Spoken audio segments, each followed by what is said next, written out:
Hello students, welcome to our YouTube channel. So today we are going to start our topic that is geometry. तो जब हम geometry की बात करते हैं तो यहाँ पर हमें कुछ फिगर्स, एंगल्स, लाइंस इन सब के बारे में पढ़ना पड़ता है। क्योंकि देखिए जब आप कुछ भी चीज़ कंस्ट्रक्ट करेंगे इस वर्ल्ड में तो आपको ये चीज़ें ज़रूर पता होनी चाहिए, तभी आप कुछ भी बना सकते हैं। सो जस्ट लाइक आप जिस फोन पर ये सब देख रहे हैं तो उसको भी हमने ज्योमेट्री की हेल्प से ही बनाया, क्योंकि वहां पर एक पर्टिकुलर शेप हमने दी है। Okay, so let's see what we are going to learn from here.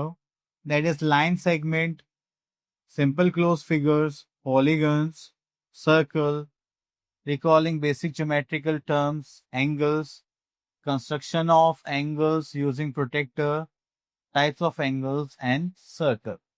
So these are the topics which we are going to cover. So here we are having our recall exercise in which we have seen some concepts of previous class.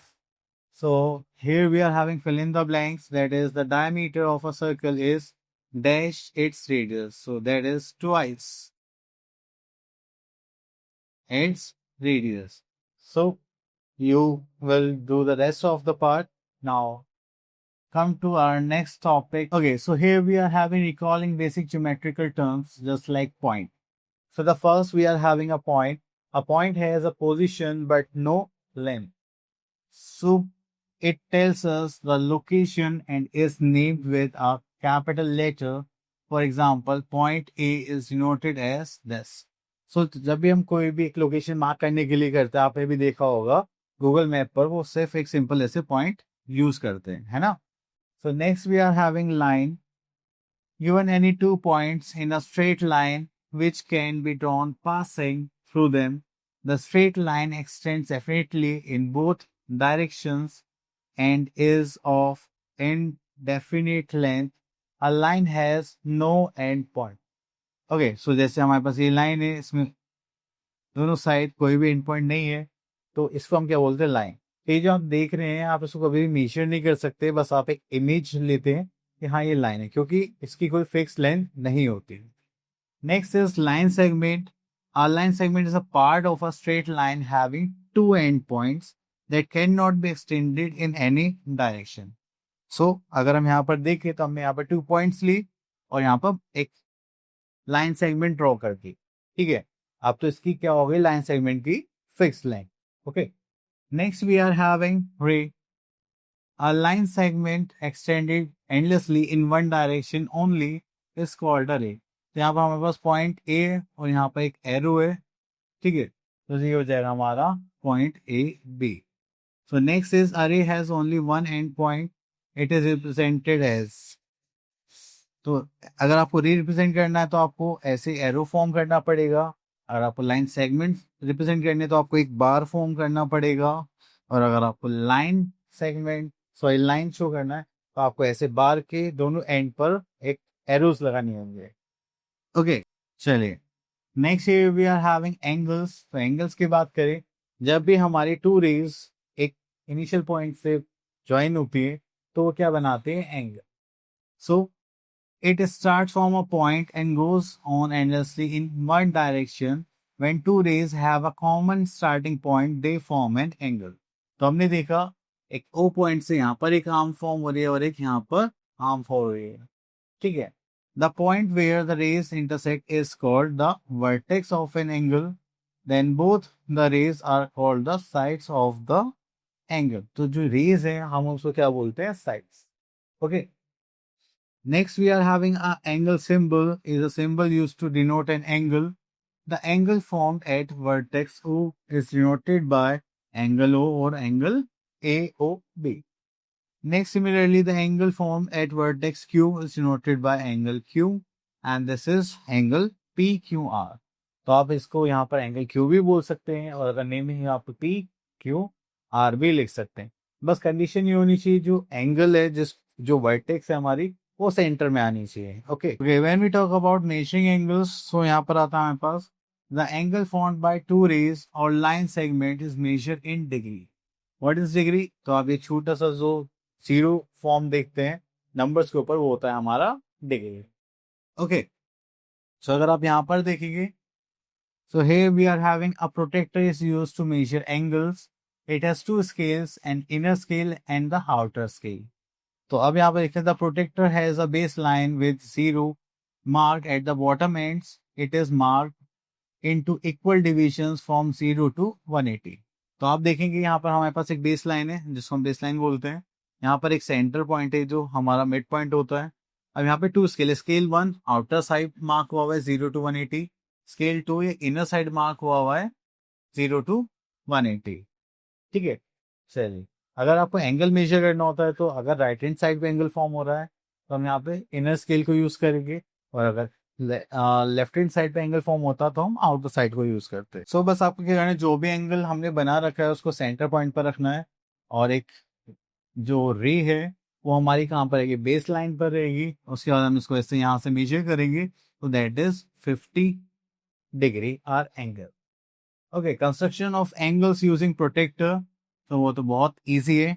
बस आप एक base line पर एक line draw करनी है, इसको आप centre पे रखेंगे, और जितना भी आपको एंगल चाहिए, जैसे 65 चाहिए तो आप 65 पर यहाँ पर मार्क करेंगे और ऐसे ज्वाइन कर लेंगे. सो दिस इज 55 65, तो वो यहाँ पर होगा. ठीक है, इसको ज्वाइन कर देंगे तो आपका क्या बन जाएगा, एंगल. ओके, इसी के साथ हमारा अपनी exercise that is 9.1, draw the following a line segment X Y. तो आपको लाइन सेगमेंट फॉर्म करनी है, तो आप क्या करेंगे, एक यहाँ से फॉर्म कर देंगे और यहाँ पर एंड पॉइंट्स मार्क कर देंगे, just like this.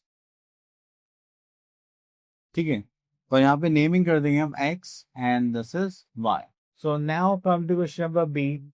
Name the line segment in the triangle given along side. Okay, तो देखिए ट्राइंगल है हमारे पास, 1 2 3 साइड्स यहाँ पे गिवन है. तो चलिए हम यहाँ पे लिखते हैं just like X Z, X Y and Y Z.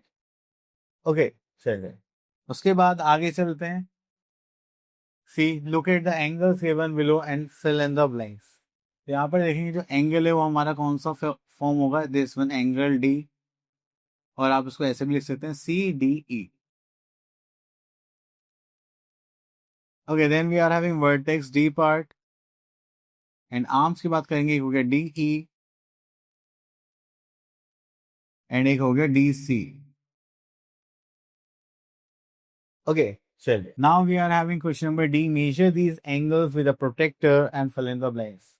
सो चलिए हम ये एंगल ले लेते हैं, angle P Q R. Okay, so here we are having a angle. तो अब इसको मेजर करने के लिए हमें क्या चाहिए, प्रोटेक्टर. सो प्रोटेक्टर का जो सेंटर पॉइंट हम यहाँ पर सेंटर पर रखेंगे. ओके, तो आप देख रहे हैं कि ये जो सेकंड रे है वो किस पे जा रही है, 140 पर. Okay, so R angle is of 140 degree. So this is 140 degree. तो आपको इस टाइप से यहाँ पर मेजर करना है. So next we are having question number E. Draw angles whose measures are. तो आप कोई सा भी एंगल ले सकते हैं. तो हम यहाँ से एंगल ले लेते हैं 120 डिग्री. तो चलिए इसको कंस्ट्रक्ट करते हैं. तो कंस्ट्रक्ट करने के लिए हम एक लाइन ड्रॉ करते हैं सबसे पहले, जस्ट लाइक दिस. फिर हम प्रोटेक्टर को यूज करेंगे. ठीक है, और इसको मार्क करेंगे 120 जीरो से स्टार्ट करेंगे, 90 100 एंड दिस इज 120 डिग्री. तो अब इन डॉट्स को हम कनेक्ट कर देंगे.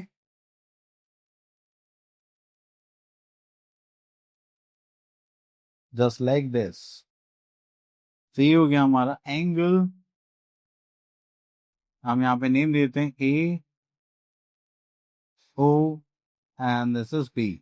सो this is angle A O B equals to 120 degree.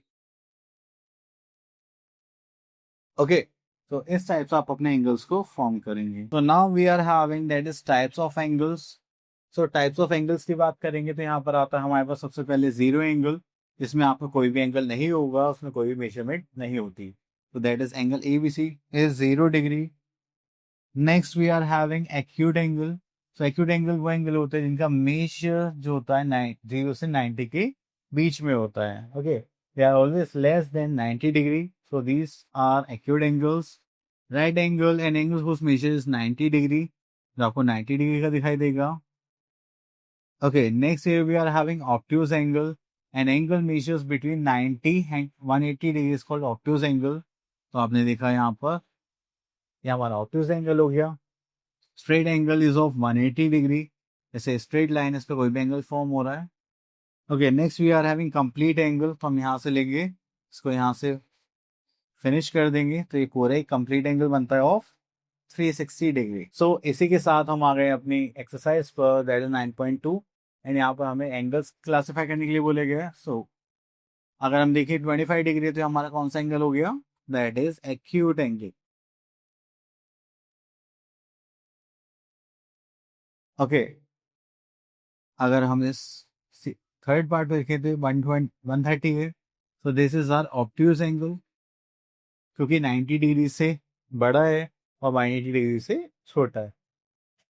Next here we are having classify the following angles as acute right angles. So this is 42 degree acute angle, 90 degree this is right angle, and this 92 degrees, so this is obtuse angle. Okay, fine. Simple tha. Now we are going for our next topic, that is circle. Circle, a center is the fixed point inside a circle which is at the equal distance from all points on the circle. तो ये centre point है। अगर आप circle की boundary पे कोई से भी पॉइंट पर मार्क करें, ठीक है, तो वो क्या होंगे, आपके एकदम इक्वल डिस्टेंस पर मिलेंगे आपको सेंटर से, ठीक है। Then we are having radius. अगर हम सेंटर से बाउंड्री को टच करते हैं या सर्कल को टच करते हैं, तो वो उसका क्या हो जाता है, radius. Then we are having chord. अगर हम सर्कल को 2 पॉइंट्स पर टच करते हैं, तो वो उसका क्या कहलाता है, chords of the circle, just like A, B and C, D are the chords. Next we are having diameter. तो अगर आप 2 पॉइंट टच करते हैं सर्कल के and passing through the centre, तो वो क्या हो जाता है, आपका longest chord of the circle, and the second that is a diameter. Okay, तो हम स्मॉल डी से भी डिनोट करते हैं। Next we are having circumference. If we talk about the boundary line, boundary line of circle, so that is the circumference of a circle, and in other words that is boundary or perimeter of a circle. तो हम इसकी total length को देखते हैं। Okay, so here we are having our exercise 9.3 that is based on our circle concept. So here we are having a question by A. The following figure shows a circle the center O and some line segments are drawn in it, and classify these line segments as radius, chord and diameter. Okay, let's see OA. Where is OA? This one is OA, this is our radius. Okay, next we are having EF. EF, where is, this is our diameter. Next here we are in the given figure name. तो आपको यहाँ पर एक name देना है। तो हम यहाँ पर थर्ड पार्ट करते हैं, all the diameters. देखिए 1 and this is 2. This is AB and CD are diameters. Okay, so these are the basic concepts जो हमने अभी करे थे, और उसके बाद हमने इनकी प्रैक्टिस भी की। सो आई होप आपके सारे टॉपिक्स क्लियर हो गए होंगे। अब मिलते हैं नेक्स्ट वीडियो में। Till then all the best.